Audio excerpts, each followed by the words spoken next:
Hi everybody, I'm Jackie Fernandez, and today I'd like to talk to you about two concepts in wellness that often get grouped together. However, it's important to decouple these because the way we look at, view, and process one is very different from the way we process the other. And the two concepts I'm talking about here is mental wellness and emotional wellness. So let me give you a brief description of what each of those are and what they actually kind of facilitate as far as states of well-being. Mental wellness is our ability to process our thoughts and our feelings, actually navigate through the experience that's in front of us with ease or with minimal stress. So it focuses on the headspace, our cognitive skills and functions, and it also enables us to look at the broader concept of things in life. So that is mental well-being. Now, on the other hand of that, emotional well-being focuses on our ability to control and express our emotions. This actually focuses on more of feelings and how we feel, and it focuses on the emotional state of being. And this is often very difficult to decouple from a physical symptom, because if emotional trauma is unaddressed and we don't process emotions effectively, it will result and express itself as physical pain on the body. So one is actually in our head space, and one is where I say is in our heart space, and really tuning into knowing how we feel and understanding what the signals our body is actually trying to tell us as it relates to our emotional and physical health. So here I'd like to share with you 5 quick ways in which you can build a better relationship with yourself and build up your emotional well-being muscle. The first tip here is to connect. Connection is a key ingredient in building solid and long-lasting relationships in life, and how we are able to relate and express ourselves to others.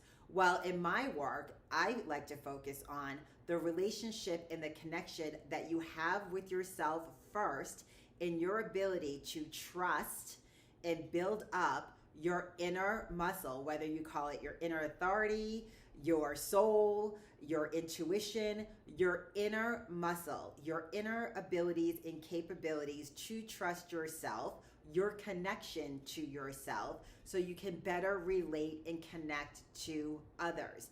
This is crucial because we all need to build a basic base of security, safety, which ultimately builds up trust. The second tip I have for you here, and we've all heard of this before, is to be physical and get active. It is well-known science out there that physical activity helps regulate our mental and emotional and our physical states. It could be gardening, it could be going out for a walk in nature, it could be going out in a group walk or a hike with friends, it could be going to the gym, it could be getting a workout in, and it doesn't mean it has to be for an extended amount of time. I myself do at least 30 minutes a day of some type of physical activity, because it's the consistency in practice which helps our bodies regulate the state that we are seeking, which helps bring down the stress and anxiety levels that we might be experiencing. The third tip here is, this is my favorite, I kind of geek out on this one, is be curious, but I'm going to add a little tidbit here. Be curious about yourself and your body. So I learned a lot about this work, about somatic therapy and somatic experiencing, as I was going through my yoga teacher training, because it was very interesting to me to learn about simple things of like, why are hips tight? Why are hips tight on one person versus another person?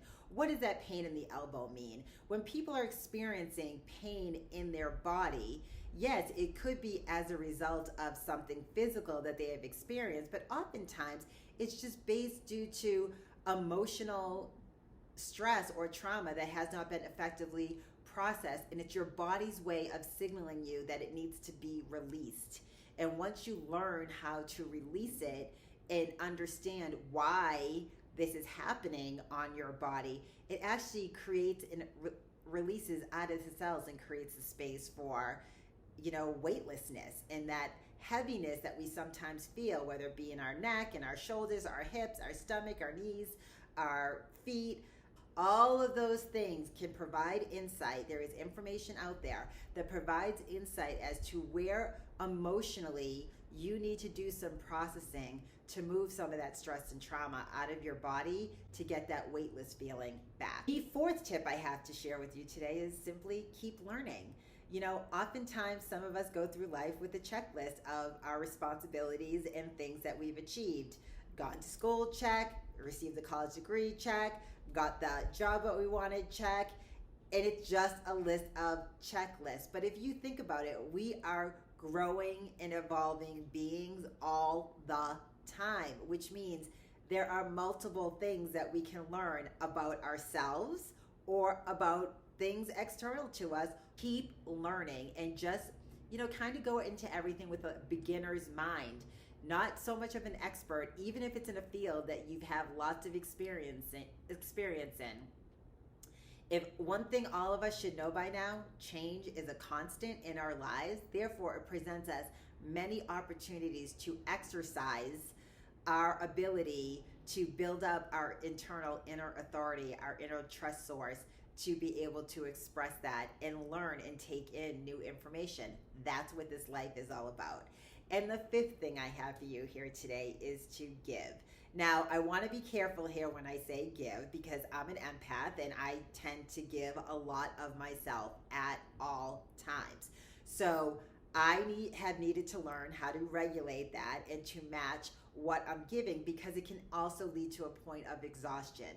But what I mean by give is oftentimes we can facilitate a happier state of being when we feel we are being of service to others. Just the simple act of giving is a simple act of gratitude and thankfulness, and further an extension of yourself and an expression of yourself in your ability to create better connection and community out there in this world that we live in. So I hope you found this video helpful today.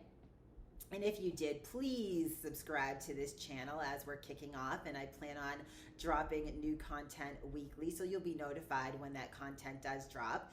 And if you're interested in learning more about me, pop over to my website, JackieMFernandez.com. You can find me also on social media, on Facebook at Jackie M. Fernandez, or on Instagram at Jackie M. Fernandez Coach. And until then, here's to your emotional well-being. May you grow, prosper, and learn. Have a great day.